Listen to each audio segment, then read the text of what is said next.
சன நெரிசலில் சிக்கிய குழந்தையை காப்பாற்றிய அனுர. மாவட்டபுரம் கந்தசுவாமி ஆலயத்திற்குள் காலணிகளுடன் நுழைந்த பிரதமரின் பாதுகாப்பு படையினர். இந்து மக்களிடம் பிரதமர் பகிரங்கமாக மன்னிப்பு கேட்க வேண்டும். ஸ்ரீகாந்தா ஆவேசம். ரணிலின் விசாரணை தொடர்பில் லஞ்ச ஊழல் ஆணைக்குழு எடுத்துள்ள முடிவு. சிவனேசுதுரை சந்திரகாந்தன் 90 நாட்கள் தடுப்பு காவலில். பிரதமர் ஹரிணி மன்னாருக்கு திடீர் விஜயம், குவிக்கப்பட்ட பாதுகாப்பு தரப்பினர். வட்டலந்த விவகாரத்தால் அரசாங்கத்திற்கே பாதிப்பு, வஜிர அபிவர்த்தன தெரிவிப்பு. புத்தாண்டு காலத்தில் மரக்கறிகளின் விலையில் ஏற்பட்ட திடீர் அதிகரிப்பு. புத்தாண்டை முன்னிட்டு சிறை கைதிகளை பார்வையிட வருபவர்களுக்கு விசேட சந்தர்ப்பம். இலங்கை வந்த விமானத்தில் பெண் பயணிக்கு நேர்ந்த கதி. தமிழ் மொழியில் தண்டப்பத்திரம் கோரிய சாரதிக்கு நடந்த சம்பவம். வவுனியாவில் போலீசாரின் செயலாளர் பதற்ற நிலை. சம்மாந்துறையில் நடைபெற்ற தேசிய மக்கள் சக்தி பேரணியின் போது கூட்டத்திற்குள் சிக்கிக் கொண்ட ஒரு பெண் குழந்தையை ஜனாதிபதி அனுரகுமார திசாநாயக்க காப்பாற்றியுள்ளார். பேரணியின் போது அங்கு வந்திருந்தவர்களுக்கு மத்தியில் பெண் குழந்தையொன்று சன நெரிசலில் சிக்கிக் கொண்டுள்ளது. இதனை அவதானித்த ஜனாதிபதி அனுரகுமார திசாநாயக்க உடனடியாக அந்த குழந்தையை தூக்கி பாதுகாப்பாக அருகிலேயே நிறுத்திக் கொண்டார். பேரணியில் ஏராளமான ஆதரவாளர்கள் செல்பி எடுக்க ஜனாதிபதியின் அருகில் சென்றபோது இந்த சம்பவம் நிகழ்ந்துள்ளது. இதன்போது கூட்டத்தில் குழந்தை தடுமாறிக் கொண்டிருந்ததை கவனித்த ஜனாதிபதி தனிப்பட்ட முறையில் தலையிட்டு பாதுகாப்பாக மீட்டுள்ளார்.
யாழ்ப்பாணம் மாவட்டபுரம் கந்தசுவாமி ஆலயத்திற்கு பிரதமரின் பாதுகாப்புக்காக சென்ற பாதுகாப்பு பிரிவினர் ஆலய வளாகத்தினுள் காலணிகளுடன் நடமாடியமைக்கு பல்வேறு தரப்பினரும் தமது கண்டனங்களை பதிவு செய்து வருகின்றனர்.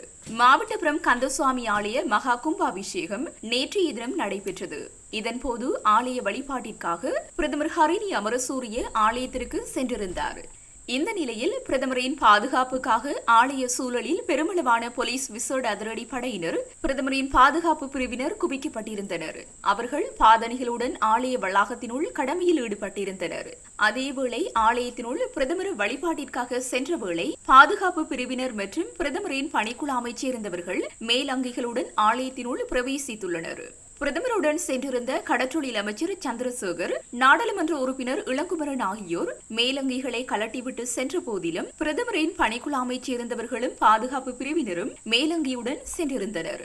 பிரதமரின் வருகைக்காக அதிகாலை வேளை குவிக்கப்பட்டிருந்த போலீஸ் விசேட அதிரடி படையினர் மற்றும் பிரதமரின் பாதுகாப்பு பிரிவினர் ஆலயத்திற்கு சென்ற பக்தர்களை உடற்சோதனைக்குட்படுத்தி கெடுபிடிகளை அதிகரித்தமையால் பக்தர்கள் இன்னல்களை எதிர்நோக்கியிருந்தனர். இது தொடர்பில் ஆலய பிரதம குருக்களால் பிரதமர் அலுவலக அதிகாரிகளிடம் முறையிட்டதை தொடர்ந்து பாதுகாப்பு கெடுபிடிகள் தளர்த்தப்பட்டமை குறிப்பிடத்தக்கது.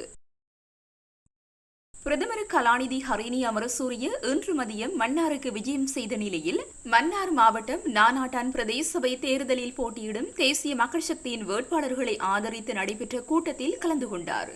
தேசிய மக்கள் சக்தியின் நானாட்டான் பிரதேச சபை வேட்பாளர்களை ஆதரித்து இன்றைய தினம் நானாட்டான் பிரதான மண்டபத்தில் வேட்பாளர் அறிமுக கூட்டம் இடம்பெற்றது. இந்த கூட்டத்தில் தேசிய மக்கள் சக்தியின் வன்னி மாவட்ட நாடாளுமன்ற உறுப்பினர்களான ஜெகதீஸ்வரன், திலகநாதன் ஆகியோர் கலந்து கொண்டிருந்தனர். இந்த கூட்டத்தில் பிரதமர் கலாநிதி ஹரிணி அமரசூரிய கலந்து கொண்டு வேட்பாளர்களை ஆதரித்து உரை நிகழ்த்தினார். மேலும் இந்த கூட்டத்தில் நூற்றுக்கணக்கானவர்கள் கலந்து கொண்டிருந்தனர். பிரதமரின் நானாட்டான் பகுதிக்கான விஜயத்தையொட்டி நானாட்டான் பகுதியில் பாதுகாப்புகள் பலப்படுத்தப்பட்டிருந்தமை குறிப்பிடத்தக்கது. யாழ்ப்பாணத்திற்கு வருகை தந்த பிரதமர் இந்த மக்களின் உணர்வுகளை கீறி காயப்படுத்தியுள்ளார். அதற்காக மக்களிடம் மன்னிப்பு கேட்க வேண்டும் என தமிழ் தேசிய கட்சியின் தலைவர் சட்டத்திரணி என் ஸ்ரீகாந்தா தெரிவித்துள்ளார். யாழ்ப்பாணத்தில் இன்றைய தினம் நடைபெற்ற ஊடக சந்திப்பின் போது அவர் இவ்வாறு தெரிவித்தார். மேலும் தெரிவிக்கையில், எதிர்வரும் 6ஆம் தேதி உள்ளூராட்சி தேர்தல் நடைபெறவுள்ளது. தற்போது தேர்தல் சட்டம் அமலில் இருக்கின்றது. தேர்தல் சட்டங்களை கடைபிடிக்குமாறு தேர்தல் திணைக்களம் சகல கட்சிகள் சுயேட்சை குழுக்களுக்கு அறிவுறுத்தியுள்ளது. இந்த நிலையில் யாழ்ப்பாணத்தில் இடம்பெற்ற தேசிய மக்கள் சக்தியின் தேர்தல் பிரச்சார கூட்டங்களில் பிரதமர் ஹரிணி அமரசூரிய கலந்து கொண்டார். அவர் கலந்து கொண்ட தேர்தல் பிரச்சார கூட்டங்களில் தேர்தல் விதிமுறைகள் மீறப்பட்டுள்ளன. இதனை நாங்கள் வன்மையாக கண்டிக்கிறோம். மாவட்டபுரம் கந்தசுவாமி ஆலய மகா கும்பாபிஷேகம் நேற்றைய தினம் நடைபெற்ற போது ஆலயத்தினுள் அதிரடியாக பாதுகாப்பு அதிகாரிகளுடன் புகுந்து பல்லாயிரக்கணக்கான பக்தர்களின் வழிபாட்டிற்கு இடையூறு விளைவித்துள்ளார். பிரதமரின் பாதுகாப்புக்காக வந்தவர்கள் காலணிகளோடு ஆலய வளாகத்தில் புகுந்துள்ளார்கள். அது இந்த மக்களுக்கு மிகப்பெரிய மன உளைச்சலை ஏற்படுத்தியுள்ளது. பிரதமர் மாவட்டபுரத்திற்கு சென்றது மிக மலிவான தேர்தல் பிரச்சாரத்திற்காகவே. மாவட்டபுரத்திற்கு கடந்த காலங்களில் பல அரசியல்வாதிகள் வந்து சென்றிருக்கின்றார்கள். அவர்கள் பக்தர்களுக்கு இடையூறு விளைவிக்கவில்லை. பிரதமரின் அதிரடி வருகையால் பக்தர்களின் வயிற்றெரிச்சலை தான் பெற்று சென்றுள்ளனர். இந்த மலிவான அரசியலுக்கு நாம் கடுமையான கண்டனங்களை தெரிவிக்கிறோம். இந்த மக்களின் உணர்வுகளை கீறி காயப்படுத்தியுள்ளார் பிரதமர். தனது செயலுக்காக மக்களிடம் மன்னிப்பு கேட்க வேண்டும். இதற்காக பிரதமர் என்ன சொல்ல போகிறார்? அதே போன்று நேற்றைய தினம் காரைநகர் மற்றும் நீர்வேலி பகுதியில் ஆலய வளாகத்தில் மேடை அமைத்து தேர்தல் பிரச்சார நடவடிக்கைகளில் பிரதமர் ஈடுபட்டிருந்தார். இவ்வாறான மலிவான அரசியலை நாட்டின் பிரதமர் செய்யக்கூடாது. இங்குள்ள எடுபிடி அரசியல்வாதிகள் சின்ன பிள்ளை அரசியல் செய்பவர்களின் சொல்லை கேட்டு நடக்கக்கூடாது. வடக்கை நோக்கி பல அரசியல்வாதிகள் உள்ளூராட்சி தேர்தலுக்காக படையெடுத்து வருகின்றனர். அவர்கள் தங்கள் அரசியல் நடவடிக்கைகளை மத தளங்களில் மேற்கொள்ள வேண்டாம் என கேட்டுக்கொள்கிறோம். மலிவான அரசியல் நடவடிக்கைகளை மேற்கொள்வதை அரசாங்கம் கைவிட வேண்டும். தேர்தல் விதிமுறைகள் மீறல்கள் தொடர்பில் தேர்தல் ஆணைக்குழு அதிகாரிகள் தமது கடமைகளை சரியாக மேற்கொள்ள வேண்டும் என கேட்டுக்கொள்கிறோம் என அவர் மேலும் தெரிவித்தார். முன்னாள் ஜனாதிபதி ரணில் விக்ரமசிங்கவை எதிர்வரும் 23ஆம் தேதிக்கு பின்னர் விசாரணைக்கு அழைக்க லஞ்சம் அல்லது ஊழல் விசாரணை ஆணைக்குழு தீர்மானித்துள்ளது. எனினும் 23ஆம் தேதிக்கு பின்னர் விசாரணையை நடத்துவதற்காக பொருத்தமான தேதி ஆணைக்குழுவினால் இதுவரை முடிவு செய்யப்படவில்லை. நாடாளுமன்ற உறுப்பினர் சாமரசம்பத் தசநாயக்க ஊவா மாகாண முதலமைச்சராக பணியாற்றிய காலத்தில் தேசிய சேமிப்பு வங்கியிலிருந்து பணம் விடுவிக்கப்பட்டதாக கூறப்படும் சம்பவம் தொடர்பாக வாக்குமூலம் பெறுவதற்காக முன்னாள் ஜனாதிபதி ரணில் அழைக்கப்பட்டுள்ளதாக தெரிவிக்கப்படுகிறது. இதன்படி சம்பவம் தொடர்பாக வாக்குமூலம் பெறுவதற்காக எதிர்வரும் 17ஆம் தேதி லஞ்சம் அல்லது ஊழல் ஆணைக்குழுவில் முன்னிலையாகுமாறு ரணில் விக்ரமசிங்கவுக்கு நேற்று அறிவிக்கப்பட்டது. இருப்பினும் புத்தாண்டு தினத்தன்று தானும் தனது வழக்கறிஞர்களும் கொழும்பிலிருந்து வெளியேறுப்பதாகவும் அதனால் அந்த திகதியில் தனக்கு வருகை தர முடியாது என ரணில் விக்ரமசிங்க தரப்பிலிருந்து தெரிவிக்கப்பட்டது. இந்த நிலையில் ரணில் விக்ரமசிங்கவிடம் வாக்குமூலம் பெறுவதற்கு 23ஆம் தேதிக்கு பிறகு ஒரு திகதியை நிர்ணயிக்க ஆணைக்குழு முடிவு செய்துள்ளது. பண்டிகை காலத்தில் வெளியூர் மற்றும் தூர இடங்களுக்கு பயணிப்போர் மிகுந்த அவதானத்துடன் வாகனம் செலுத்துவது அவசியமானது என சுகாதார அமைச்சு வலியுறுத்தியுள்ளது. இதன் மூலம் திடீர் விபத்துகளை தவிர்க்க முடியும் என சுகாதார அமைச்சு பொதுமக்களை அறிவுறுத்தியுள்ளது. கடந்த காலத்தில் புத்தாண்டின் போது 28,000 முதல் 30,000 வரையிலானவர்கள் விபத்துக்கள் காரணமாக வைத்தியசாலைகளில் அனுமதிக்கப்பட்டதாக விசேட வைத்திய நிபுணர் சமித ஸ்ரீதுங்க தெரிவித்தார். பண்டிகை காலத்தில் ஏற்படும் விபத்துகளினால் 75 முதல் 100 பேர் வரை உயிரிழந்ததாக பதிவாகிய தரவுகள் இருப்பதாக அவர் சுட்டிக்காட்டினார். இதனால் வாகன சாரதிகள் மற்றும் பொதுமக்கள் மிகவும் அவதானமாக செயற்படுமாறும் பாதுகாப்பான இடங்களில் விடுமுறையை கழிக்குமாறும் வைத்தியர் அறிவுறுத்தியுள்ளார். சிங்கள தமிழ் புத்தாண்டு காலத்தில் தேவையை பூர்த்தி செய்யும் அளவுக்கு விநியோகம் இல்லாததால் உள்ளூர் சந்தையில் மலையக மற்றும் தாழ்நில காய்கறிகளின் விலைகள் வேகமாக அதிகரித்துள்ளதாக தெரிவிக்கப்பட்டுள்ளது. ஹேட்டன் பகுதியில் உள்ள காய்கறி மொத்த விற்பனையாளர்கள் மற்றும் சில்லறை விற்பனையாளர்கள் அதனை குறிப்பிட்டுள்ளனர். இதற்கமைய 1 கிலோ போஞ்சி 100 ரூபாய் சில்லறை விலையில் விற்கப்படுவதாக விற்பனையாளர்கள் தெரிவித்துள்ளனர்.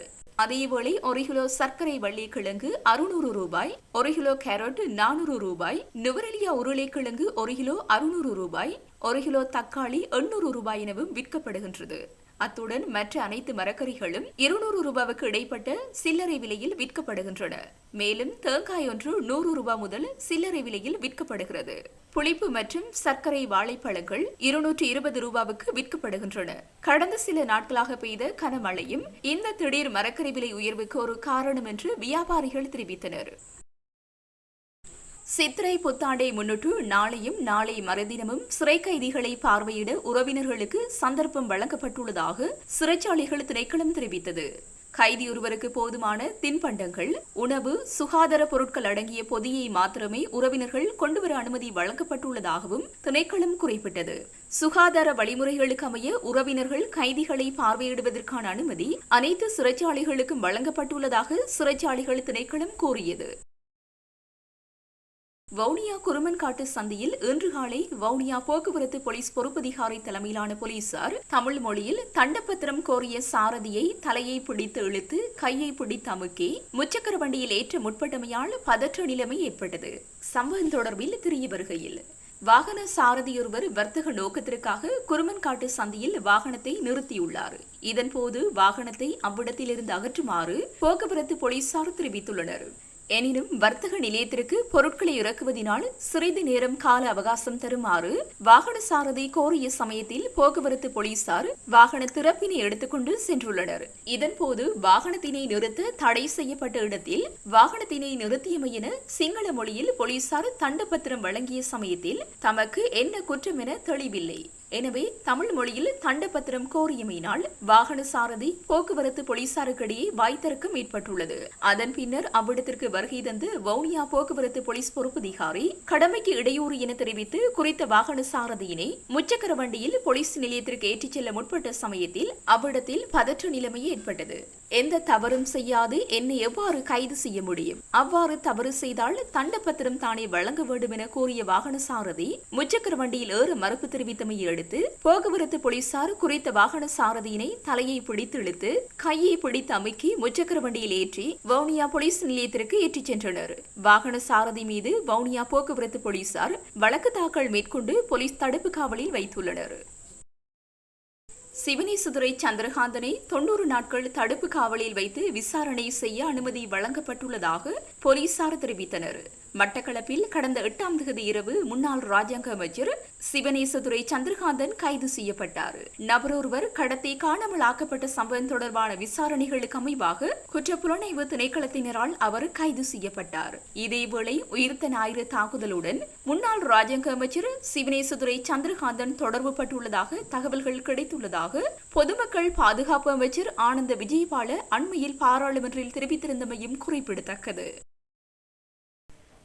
ஜனநாயகத்திற்கு தோட்டாவால் அச்சுறுத்தல் ஏற்படும் போது பெரும்பான்மையானவர்களின் விருப்பத்திற்கு அமைய அரசியலமைப்பின் பிரகாரம் ஜனநாயகத்தை பாதுகாப்பது ஆட்சியாளர்களின் பொறுப்பாகும். அவ்வாறு செயற்படுவது நல்லதாகவும் இருக்கலாம், மோசமானதாகவும் இருக்கலாம். இவ்வாறான நிலைமையில் வட்டலந்த விவகாரத்தை பாராளுமன்றத்தில் விவாதத்திற்கு எடுத்துக் கொண்டுள்ளதன் மூலம் அதன் பாதிப்பு அரசாங்கத்திற்கு ஏற்படும் என ஐக்கிய தேசிய கட்சியின் தவிசாளர் வஜிர அபியவர்த்தன தெரிவித்தார். கொழும்பில் அமைந்துள்ள முன்னாள் ஜனாதிபதி ரணில் விக்ரம்சிங்கவின் காரியாலயத்தில் இடம்பெற்ற செய்தியாளர் சந்திப்பில் கலந்து கொண்டு கருத்து தெரிவிக்கையிலேயே இவ்வாறு தெரிவித்தார். அவர் தொடர்ந்து தெரிவிக்கையில், அரசாங்கம் வட்டலந்த விவகாரத்தை பாராளுமன்றத்தில் விவாதத்திற்கு எடுத்துக் கொண்டுள்ளதன் மூலம் அதன் பாதிப்பு அரசாங்கத்திற்கு ஏற்படும். உண்மையில் இது விவாதத்திற்கு எடுத்துக் கொள்ளாமல் இருக்க வேண்டியது ஒன்றாகும். ஜனநாயக ரீதியில் தேர்தல் மூலம் அதிகாரத்திற்கு வந்த கட்சியொன்று தோட்டாக்களினால் ஆட்சி செய்ய முடியாது. எடுத்துக்காட்டாக 1987 ஆண்டு மாகாண சபை தேர்தலுக்கு வேட்புமனு கோரப்பட்டிருந்தது. தேர்தலில் போட்டியிட வேட்புமனு தாக்கல் செய்தவர்களின் வீட்டு வாசலில் வேட்பாளர் பதவியிலிருந்து ராஜினாமா செய்வதாக தெரிவித்து கடிதம் ஒன்றை எழுதி தொங்கவிடுமாறு அன்றிருந்த ஆயுதப்படை ஒன்று அறிவித்திருந்தது. ராஜினாமா செய்யாத வேட்பாளர்கள் 100க்கும் அதிகமானவர்கள் கொலை செய்யப்பட்டார்கள். அதனால் மாகாண சபை தேர்தலை நடத்த முடியாமல் போனது. அதனால் ஜனநாயகத்திற்கு தோட்டாவால் அச்சுறுத்தல் ஏற்படும் போது பெரும்பான்மையானவர்களின் விருப்பத்தின் பிரகாரம் ஜனநாயகத்தை பாதுகாப்பதற்கு அரசியலமைப்பின் பிரகாரம் ஆட்சியாளர்களுக்கு பொறுப்பு இருக்கிறது. அவ்வாறு செயற்படுவது நல்லதாகவும் இருக்கலாம், மோசமானதாகவும் இருக்கலாம். அதனால் இவ்வாறான நிலைமையில் அது தொடர்பில் மீண்டும் கதைப்பதால் பாதிப்பு ஏற்பட போவது ஆளும் அரசாங்கத்திற்கு அன்றி வேறு யாருக்கும் அல்ல என்பதை நினைவில் கொள்ள வேண்டும். இதேவேளை அரசு ஊழியர்களுக்கு அதிகரிக்கப்பட்டுள்ள சம்பள அதிகரிப்பினால் எந்த பிரயோசனமும் இல்லை. ஏனெனில் 77 வருடங்களாக நாட்டில் தேங்காய் ஒன்றின் விலை 80 ரூபாய் முதல் 100 ரூபாய் வரை இருந்தது. அதனால் மக்களுக்கு வாழ்வது மிகவும் கஷ்டமான நிலை என தெரிவித்து ஜனவரி மாதம் முதல் அரசு ஊழியர்களின் சம்பளத்தை 25,000 ரூபாவாக அதிகரிக்க ரணில் விக்ரமசிங்கே நடவடிக்கை எடுத்திருந்தார். தேங்காய் விலை 80-100 ரூபாவாக இருக்கும் போதே ரணில் விக்ரமசிங்கே அரசு ஊழியர்களின் சம்பளத்தை 25,000 அதிகரிக்க நடவடிக்கை எடுத்திருந்தார். ஆனால் தற்போது தேங்காய் ஒன்றின் விலைக்கு அமைய அரசு ஊழியர்களின் சம்பளத்தை 50,000 ரூபாய் வரை அதிகரித்திருக்க வேண்டும். அரசு துறை மாத்திரமல்லாது ஒட்டுமொத்த இலங்கையின் அனைத்து துறைகளும் பாதிக்கப்பட்டிருக்கின்றன. குறிப்பாக சம்பள அதிகரிப்பில் அரசு துறையில் மத்திய நிலையில் இருப்பவர்களுக்கு பாரிய அநீதி ஏற்பட்டிருக்கிறது. கடந்த காலங்களில் 2 லட்சம் ரூபாவுக்கு மோட்டார் சைக்கிள் ஒன்றை கொள்வனவு செய்ய முடியுமாக இருந்தது. ஆனால் தற்போது மோட்டார் சைக்கிள் ஒன்றை கொள்வனவு செய்ய 6-7 லட்சம் ரூபாய் தேவைப்படுகிறது. தவணை அடிப்படையில் பணம் செலுத்துவதாக இருந்தாலும் அன்று எடுக்கும் சம்பளத்தில் 12,000 ரூபாய் செலுத்தப்பட்டது. ஆனால் தற்போது 40,000 ரூபாய் வரை செலுத்த வேண்டி ஏற்பட்டிருக்கிறது. அதனால் இதன் பெறுபேறு எதிர்வரும் டிசம்பர் மாதமாகும் போது கிடைக்கும். இலங்கை வரலாற்றில் மிகவும் மோசமான நிலைக்கு நாங்கள் முகம் கொடுக்க நேரிடும் என்பதை எனது அரசியல் வாழ்க்கை அனுபவத்தில் தெரிவிக்கிறேன் என்றார். யாழ்ப்பாணம் கீரிமலை பகுதியில் நேற்றைய தினம் வெடிபொருட்கள் மீட்கப்பட்டன. நாராயணன் சுவாமி கோவிலுக்கு அருகாமையில் உள்ள கிணறு ஒன்றினை சுத்தம் செய்த போதே இவ்வாறு குண்டுகள் அவதானிக்கப்பட்டன. இந்த நிலையில் காங்கேசன்துறை போலீசாருக்கு விடயத்தை தெரியப்படுத்திய நிலையில் RGB குண்டு மற்றும் 81 மில்லிமீட்டர் குண்டு என்பன மீட்கப்பட்டன. போதைப்பொருள் கடத்தப்படுவதாக சந்தேகிக்கப்படும் படகை கடற்படை கைப்பற்றியது. சர்வதேச கடற்பரப்பில் வைத்து குறித்த படகு கைப்பற்றப்பட்டதாக இலங்கை கடற்படை தெரிவித்தது. இது தொடர்பில் மேலதிக தகவல்கள் பின்னர் அறிவிக்கப்படும் என கடற்படை குறிப்பிட்டுள்ளது. துபாயிலிருந்து ஹட்டுநாயக்க விமான நிலையத்தில் சென்ற விமானத்தில் இந்தியர் ஒருவர் பெண்ணொருவரை பாலியல் சீண்டலுக்குட்படுத்தியதாக குற்றம் சாட்டப்பட்டு கைது செய்யப்பட்டுள்ளார். இன்று காலை விமான நிலைய போலீசாரால் அவர் கைது செய்யப்பட்டார். பாதிக்கப்பட்ட பெண் நீர்கொழும்பைச் சேர்ந்த 31 வயதுடையவர் என்றும் அவர் துபாயில் உள்ள ஒரு வெளிநாட்டு காப்பீட்டு நிறுவனத்தில் பணிபுரிந்து வந்ததாகவும் தெரிவிக்கப்பட்டது. இந்த பெண் இன்று அதிகாலை 5:25 மணிக்கு பிட்ஸ் ஏர் நிறுவனத்திற்கு சொந்தமான AD 222 விமானம் மூலம் துபாயில் இருந்து ஹட்டுநாயக்க விமான நிலையத்திற்கு வந்தடைந்தார். விமானத்தில் இருந்து 35 வயது இந்தியர் ஒருவர் குறித்த பெண்ணை பாலியல் சீண்டலுக்குட்படுத்தியதாக முறைப்பாடு செய்யப்பட்டுள்ளது. இதுகுறித்து விமான குழுவினரிடம் பாதிக்கப்பட்ட பெண் முறையிட்டுள்ளார். மேலும் விமானம் ஹட்டுநாயக்க விமான நிலையத்தில் தரையிறங்கியதும் விமான நிலைய பாதுகாப்பு அதிகாரிகள் சந்தேக நபரான இந்திய பிரஜையை கைது செய்தனர். இந்த சம்பவம் தொடர்பாக விமான குழுவினரிடமிருந்து போலீசார் வாக்குமூலங்களை பதிவு செய்துள்ளனர். மேலும் பாதிக்கப்பட்ட பெண் மற்றும் இந்திய நாட்டவரும் மருத்துவ பரிசோதனைக்கு அனுப்பப்பட்டுள்ளனர். மலேசியாவில் மின்சாரம் தாக்கியதில் இலங்கை இளைஞரும் அவரது நாயும் உயிரிழந்துள்ளதாக அந்நாட்டு ஊடகங்கள் தெரிவித்துள்ளன. குறித்த சம்பவம் மலேசியாவின் ஷா ஆலம் டமான் ஆலம் இண்டாவில் பகுதியில் இடம்பெற்றுள்ளது. உயிரிழந்த நபர் 27 வயதுடையவர் ஆவார். கட்டுமான பொருட்கள் களஞ்சிய சாலையில் ஏற்பட்ட வெள்ளத்தில் மின்சாரம் தாக்கி இலங்கை இளைஞரும் அவரது நாயும் உயிரிழந்துள்ளதாக அந்நாட்டு ஊடகங்கள் தெரிவிக்கின்றன. கட்டுமான பொருட்கள் வைக்கப்பட்டிருந்த கட்டிடம் ஒன்றுக்கு அருகில் இருந்து இளைஞனின் சடலம் கண்டுபிடிக்கப்பட்டுள்ளது. இறந்த இளைஞனின் உடலில் எந்த காயங்களும் இல்லை என்பதுடன் சடலம் பிரேத பரிசோதனைக்காக வைத்தியசாலைக்கு கொண்டு செல்லப்பட்டது. இந்த சம்பவம் தொடர்பான மேலதிக விசாரணைகளை அந்நாட்டு போலீசார் மேற்கொண்டு வருகின்றனர்.